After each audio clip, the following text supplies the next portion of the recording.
County Fairgrounds and CoolKay here. Do I have the one, the only Joe Turner on the line Hi, with me? CoolKay. Absolutely. This is Joe. How are you? Busy, normal. How are you? That's great. I'm same. It's another busy week. Okay, so you are, it says, a speaker, a mentalist, and a magician. So what do you do the most of? Probably magic, but they all blend together in the way that I work. So. Okay. You know, one of the most interesting things I always find, I always ask you guys, how in the world you got started in this? And that's always an interesting thing. You want to tell us? Sure. I think that my entry is probably pretty close to a lot of people. When you're about 5 or 6 years old, you either get a magic trick in a box of cereal, or you see something on TV, or you get a magic kit for Christmas. For me, it was kind of all of the above. I got a magic kit for Christmas when I was 6 and was, really excited. And most kids kind of do it for a couple of months maybe and move on to something else, but it stuck for about a year. And then I left it aside, and then I came back to it as a hobby pretty seriously when I was about 10 and did it for 3 or 4 years, talent shows and things of that nature. And then when I got to high school, I set it aside, and then it came back into my life in my late 20s and slowly took over. So it kind of took 3 takes, and it finally stuck. All right, so were you planning on ever going to college or ever doing something else? Yeah, I went to school I studied at Mississippi State, and I was a physics major. I was going to be a high school physics teacher, and then I ended up doing most of another degree in theater. Okay. And so I have physics and theater, and somehow I ended up in management consulting after that, and then magic took over. Yeah, I was trying to figure out how physics and theater go together. Well, just people are interested in what they're interested in. So that's what happened to me. Okay. All right. So you must have had a first performance someplace. Do you want to talk about that? I can remember first magic performance. Yeah. Well, as a kid, I can remember doing talent shows and birthday parties, as I remember telling you. I remember one really cool show. It was at the YMCA in those days. I grew up in Mississippi, and the YMCA summer camp had like a big camp out sleepover thing. And they had a talent show as part of that night, and I remember performing some of my bag of tricks to entertain all of my peers and the counselors and the leaders and so forth. So that's probably one of the first times I ever did magic on stage. Okay. Yeah. Okay, but then you must have progressed because you're a mentalist too, and that's a little bit different. What exactly is a mentalist? Well, if you ask 10 mentalists, you'll get 10 different answers. But the way I like to explain it is, if magic is an illusion for your eyes, then mentalism is an illusion for your mind. And it relates to the psychological, ESP, predictions, things that you shouldn't be able to do with your mind, but somehow you are. And so I think it's a wonderful branch of the mystery arts, and I include a mentalism part in almost every show I do. There will be a sleight of hand and visual part. There will be a mental part, and then I have a third part that sometimes comes into play as well. Okay. So what were some of your first paid-for gigs? My first paid gigs when I was a kid were birthday parties. When I first started doing that, when I came back to magic professionally as a part-time pro and then later as a full-time pro, I did do a couple of some small church events and some private parties. But the main thing that took off for me was corporate meetings and events, and sometimes civic festivals or gatherings of some kind, celebrations, 4th of July or that sort of thing. So, but I remember my first corporate paid gig was a dinner for technology company in Atlanta. So that's when I felt like I was really doing the work. You know? Well, I cover a lot of things besides county fairs and state fairs. I also cover a lot of festivals and Fourth of July events and all kinds of events like that. Yeah. And a lot of them do use magicians. So Well, I have found that to be the case in the United States and also in Canada. I did Fourth of July festival, well, a Canada Day festival, so 1st of July, up in Ontario many years ago, and I've been fortunate to do city and county events as well, not just festivals, but sort of the centennial celebrations and those kinds of things, the city celebrations of 100 years or whatever. So it's not always your annual fair or annual festival. Sometimes it's one-off events too. So. Okay. You've been overseas? Absolutely. I've been fortunate that magic has taken me to 50 countries and counting. Cruises. I've worked a number of cruises. Theaters, some television. I was highly involved and still am in the largest professional association in magic, which is called the International Brotherhood of Magicians. I was international president about 10 years ago. And so as a result of that, I did quite a lot of travel and performing and teaching of magicians around the world. And I've been really fortunate to see the 6 continents. 6 continents. Wow. I always tell people if they find a gig on Antarctica, I'll do it for free. Not me.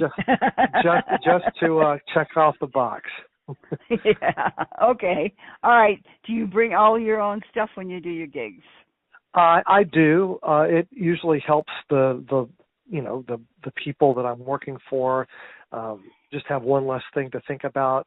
If they have already arranged for sound and lights and all that, great. I don't carry lights, but I can carry sound equipment with me, and I do for most of my corporate things.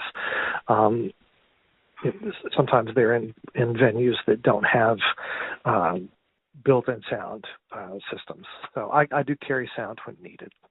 And of course, all my props and everything, it's either things I can pack in my suitcase and carry or drive there, or a lot of what I do is, since it's just sleight of hand and individual training, I can fly somewhere, drive to Walmart and Home Depot, and buy my show, because it's all based on what I can do with my hands and not so much about having a trick prop.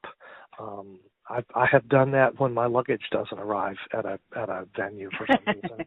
I've had to get in the car and go to the art supply store or down to Walmart and still deliver a professional show that they love and admire, and get it done. Right, the show has to go on. So. Okay, are you married? I am. This is 30 years. Wow. My wife and I have been married 30 years this August. We're going to take a cruise and celebrate, and can't believe it. She didn't bargain for this life, but here we are. You got kids? 2 grown kids. Daughter, married, lives in the Atlanta, Georgia area. Son, almost 22, and a student at the University of Tennessee. We were in Atlanta for a long time, and we moved to the Memphis, Tennessee area last spring. Okay, so what do your kids think of this? Well, it's really interesting. I bet you guess when they're little, they think it's the best thing since sliced bread. It is the coolest thing that your dad is a magician, and can you come to my class, and can you do something for this, and then when they're teenagers, it's a little less cool. But then it kind of comes back. And my kids say that for them, it never stopped being cool. They enjoyed it because what I did allowed them to travel. I would take them with me a lot of times. So if I was going overseas, especially, I would take one of them with me at a time. So we had great bonding opportunities to do that. Plus, your kid gets to tell their class, my dad's a magician. He performed in London, and he took me with him. That's a pretty cool story for a kid. So it was, I would say they loved it. a lot as children, and then as they got older, I think they appreciated it more for how unique it really was. So does your wife perform with you on stage? She does not. She is happy for me to do all of the magic. She actually is a ballet teacher. Oh. She's a wonderful dancer, and she has taught. She has a master's degree in engineering, a bachelor's and a master's degree in engineering. But her calling was dance, and so she teaches ballet and has for about 25 years. Okay. Yeah, I only have a biology degree. I'm jealous. Yeah. Well, like I said, I am envious of you. I am not a biology guy. I found the physics very comforting from a mathematical standpoint. I just felt biology, I was just overwhelmed with the amount of variation and the memorization of the names and understanding all of that. So you biology people are you guys are on a different plane from me. I'm just a plain old physics guy. Hey, plain old physics. Physics is really doing something right now, dear. It is. It's an exciting time, and in the time of human discovery, let's say, it's amazing what people are doing. Okay, now next question: do you do your own booking? Yes, I book probably 95+%. Once in a while, I'll get a call from an agency or some kind of speakers bureau or something like that to come in and do a very specific thing, but more than 95% of my work I book myself. Okay. What states are you interested in these days? I spend a lot of time on the road between Memphis and Atlanta because I lived there in Atlanta for so long. I have a lot of clients still there. Mm-hmm. So I'm back and forth between Memphis and Atlanta. So I would say Tennessee, Mississippi, Alabama, Georgia are my core areas. Now, I'm 3 hours away. I'm right near Arkansas, so that's not far. I'm not far from St. Louis. Kentucky's not far. But really that southeastern Georgia to Memphis, with Alabama and Mississippi, that's my core area. Okay. All right. Planning on going overseas anytime soon? I'm not scheduled to go back to Europe this year. I'm going to Alaska this year, and I'm going to Vancouver later this year. So I'm going out of country, but I'm not going exactly overseas to perform this year. I did London a couple of years ago. I've got a cruise person who's got some question marks for me, so I may be. All things are subject to change, but even if that comes through, I think it's Northern Europe that we were talking about. So, where are you going to in Alaska? I do cover Alaska, I'm headed to Anchorage, and then after a couple of days there, we're going to get on the ship. That's before the cruise, and then the cruise with my wife is going to be Anchorage down to Vancouver. And then we'll spend a few extra days in Vancouver. I've got some performer friends in that area, and we're going to see if we can get a show together. And if not, then I'll just enjoy the downtime. You told me you like to do corporate events? I would say that's the bulk of my work. I do work as an MC. I do work as an after-dinner entertainment, about a 45-minute show. Sleight of hand, mentalism, lots of comedy and laughs, and I frequently do it for companies that hire me to do something that particularly communicates a message that they have for their clients. I did a special event for a company in Las Vegas 2 weeks ago that was really more of a marketing event, or as much as it was a show, it was also a marketing opportunity. So I used all my magic to talk about the benefits of working with that particular firm. So sometimes it's magic just for fun, and sometimes there's a little commercial message sort of put inside it as well. Okay. All right. Well, you want to leave your number and your website address?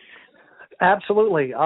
My phone number is still an Atlanta number. It's 404-644-6791, and the website is turnermagic.com.